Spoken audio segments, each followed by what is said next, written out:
महाराष्ट्र के रायगढ़ जिले के 15 पंचायत समितियों के सभापति उप सभापति पद के लिए चुनाव हो चुका है। पाली सुधागढ़ पंचायत समिति पर महायुति का निर्विवाद परचम लहराया है। सुधागढ़ पाली पंचायत समिति में भारतीय जनता पार्टी एनसीपी और आरपीआई की निर्विवाद और बिन विरोध सत्ता स्थापित हो गई है। भाजपा की जागृति राजेश मानकर सभापति, राकंपा के संदेश शेवाले को उप सभापति, जबकि भाजपा की सुनीता किसान लेंडी को सदस्य के रूप में नामित किया गया है। इस सफलता में राकंपा प्रदेश अध्यक्ष सांसद सुनील टटकरे, भाजपा प्रदेश अध्यक्ष रविंद्र चौहान, भाजपा जिला अध्यक्ष और पूर्व सांसद धैर्यशील पाटिल, मंत्री अदिति टटकरे, विधायक रवि शेठ पाटिल, पूर्व विधायक अनिकेत टटकरे का मार्गदर्शन रहा। सुधागढ़ के इतिहास में पहली बार भारतीय जनता पार्टी को पंचायत समिति में सभापति बनने का मौका मिला है। चुनाव प्रक्रिया की देखरेख तहसीलदार उत्तम कुमार, नायब तहसीलदार ज्ञानेश्वर अटसुले ने की। पंचायत समिति में महायुति के सत्ता में आते ही सभी पदाधिकारी और कार्यकर्ता खुशी से झूम उठे। इस मौके पर भाजपा जिला अध्यक्ष धैर्यशील पाटिल ने कहा कि आज सुधागढ़ तालुका के लिए परिवर्तन और एक अलग दिशा का दिन है। आज बीजेपी के सभापति और राष्ट्रवादी कांग्रेस पार्टी के उप सभापति बैठ गए हैं। मैं नवनिर्वाचित पदाधिकारियों का स्वागत और अभिनंदन करता हूं। पाटिल ने कहा कि मैं चाहता हूं कि वो तालुका के व्यापक और सतत विकास के लिए, लोगों के लाभ के लिए और अधिक महत्वपूर्ण काम करें।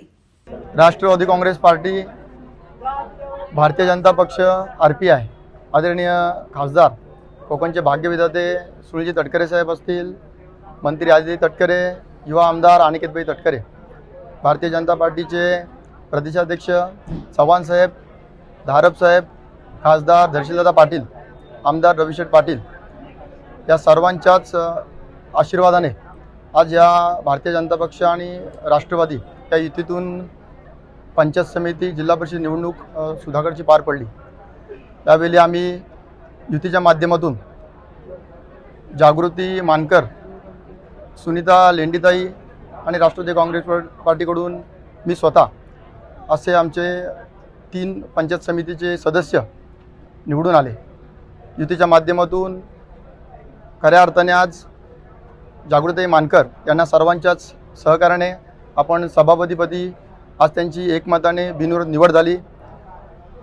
माझी देखील उपसभापतीपदी बिनविरोध निवड झाली। आज सुधागडला बऱ्याच वर्ष सभापती उपसभापतीपद हे रिक्त होते। खऱ्या अर्थाने आज सर्वसामान्य जनतेचे प्रश्न आमच्या सर्वांच्या सहकार्याने, ज्या काही समस्या असतील, विकास कामे असतील, ते निश्चितपणे या सर्वांच्या सहकार्याने आम्ही सोडू आणि सुधागडचा सर्वांगीण विकास करण्यासाठी कटिबद्ध राहू असा शब्द देतो। धन्यवाद। जय हिंद, जय महाराष्ट्र, जय राष्ट्रवादी, जय भाजप, जय युती। सभापती पदासाठी समर्पित पद झालेले आहे आणि खासदार धैर्यशीलदादा पाटील, मान्य श्री प्रकाश भाऊ देसाई, गीताताई पार्लेचा, रविशेठ देशमुख, मिलिंदशेठ देशमुख, श्रीकांत ठोंबरे इतर सर्वच वरिष्ठ कार्यकर्ते यांनी सर्वांनी रात्रंदिवस मेहनत करून या पदावरती आणलेला आहे आणि नक्कीच सर्वांना या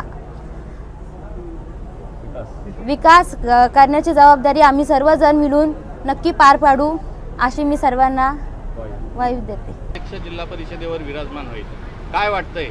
भाजपचाच जिल्हा परिषदेमध्ये अध्यक्ष विराजमान होईल ही काळ्या दगडावरची रेघ आहे। काही तास राहिलेले आहेत, काही 15, 16, 18 तास राहिलेले असतील, पण भाजपचाच जिल्हा परिषद अध्यक्ष होईल ही काळ्या दगडावरची रेघ आहे निश्चितपणे। इथलं पंचायत समितीचं आपण बघितलं की आम्ही राष्ट्रवादी आणि भाजपची युती करून ती यशस्वी करून दाखवली। निवडणूक पूर्वीची युती होती, ती निवडणुकीच्या नंतर देखील सत्तेमध्ये देखील आम्ही त्या पद्धतीनेच केली। सुधागड तालुक्याच्या इतिहासात पहिलीच वेळ अशी आहे की भारतीय जनता पार्टीचा सभापती आज विराजमान झालेला आहे आणि त्याच्यासोबत उपसभापती राष्ट्रवादी काँग्रेसचा झालेला आहे। त्यामुळे आम्ही सर्व बाबतीमध्ये अग्रेसर ठरलेलो आहोत। बाकी उभाटा असो, इतर कुठलेही पक्ष असोत, त्यांच्याबद्दल मित्रपक्ष मला काय बोलायचं नाही कोणाबद्दल, परंतु परिस्थिती अशी आहे की आम्ही अग्रेसर आहोत आणि आमची सरशी सगळीकडे असते हे आम्ही दाखवून दिलेलं आहे।